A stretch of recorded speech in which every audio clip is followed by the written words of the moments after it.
As we've been talking about what is actually going on here in our communities, let's spend a little bit more time and get a few more details on how your organization is actually working in the community and meeting the needs of the victims here. Do we want to start with Tasha? Sure. Right now we're working with male youth in the foster care system, like I said, with the prevention side of it. And we actually just received a donation of a home on land so that we can start housing sex trafficked boys. And we are seeking to form and fund a law enforcement task force to arrest traffickers and rescue victims in East Texas. Donna? The PrEP Home is actually an education-based transitional living program. We are a program that assists young adult female victims of sexual exploitation. Our girls range in age from approximately 18 to 26 years old, and we assist the girls that have a desire to become independent and self-sufficient. If the girl shows that she is interested in living independently and she is stable and she is safe, because we will not bring girls to our community that are in any way in danger or would bring danger to our community, we will take that girl and work with her on a personal basis to assist her on an individual plan that will help her go from this point to independent living. We have many partners that assist us in our program, such as the Literacy Council of East Texas. We'll help that young lady get her GED if she needs that. We work with the Goodwill Industries to help them on job skills training, so they'll have individual job skills so that they can become employed. We also work with Tyler Junior College, because we will help that girl if she's college bound and would like to go to college. So we'll help her through the enrollment process, help her develop her career path, and so forth. We take our girls on a semester by semester basis. So if she needs to stay with us one semester only, that's fine. If she needs to stay 2 semesters, we can do that. But if she leaves in good standing with our program, we will also assist her in finding employment, helping her to obtain housing.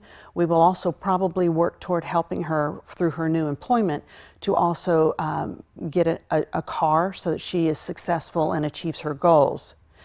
Additional to our housing program, we also work with law enforcement, of course, so we are able to help a girl if we are called on by Tyler Police Department or the Sheriff's Office or the Department of Homeland Security. We'll help that girl on a short-term basis to find housing, clothing, food, and move her on to a program that best suits her needs and assist her. We are a 501c3 nonprofit organization, and we are definitely faith-based. All our girls go to church and receive Bible study classes. And so we help the girl to grow in her relationship with God in the process of living with our home. Okay, thank you. Kenny? Yes, so For the Silent works to prevent, really to provide prevention education in local schools and juvenile detention centers, and then also mentoring, kind of long-term mentorship, to provide a safe, non-judgmental, just community, a safe community for girls that are at risk of exploitation, and then also working to rescue and identify victims and find safe places for them to go. Okay. And future goals for your organization? Yeah, one of the things that we are looking to open an after-school mentoring center where girls can come after school for a few hours and learn to cook, do yoga, learn to garden, but really providing that safe community long term so that they can really kind of have that place of stability to come and enjoy while still being, they still live at home and still go to school, but they're able to connect with us each day. Okay. Yeah. Tasha, do you want to add anything about future goals for Liberty Task Force?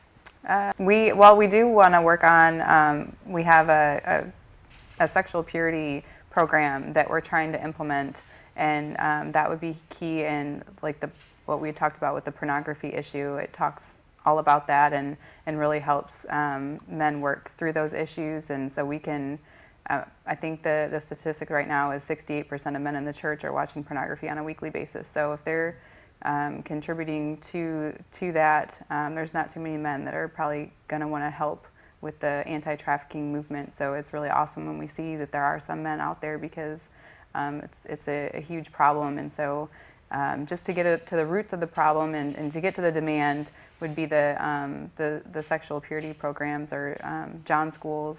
That would be a dream goal of ours. So. And Paula, do you want to add anything? Yes, we're increasing the number of classes for our prevention program that Kenny's organization has at the center. And we've also this year added a couple of residential contracts for the long-term care of the needs of the girls once it's disclosed that they need that type of treatment in their program. Okay, thank you. Anything you want to add? Yeah, we actually look forward to working together with the community to combat this heinous issue and to locate these girls and get them the help that they so much deserve. Okay, thank you. And how can those who might be watching our discussion today, how can they actually help? Donating time or money. Okay. Yeah. Okay. And all of the organizations do have websites that are represented here today. And there is information on how to become a volunteer with all of these different groups. And you can either contact them directly. And if you do happen to see or spot something that you think is suspicious behavior, either call your local law enforcement or call the National Trafficking Hotline. And that number is 1-888-373-7888. Or you can text information to Be Free, that's BEFREE, or 233-733. And I think that's all we have for today. And thank you for your attention.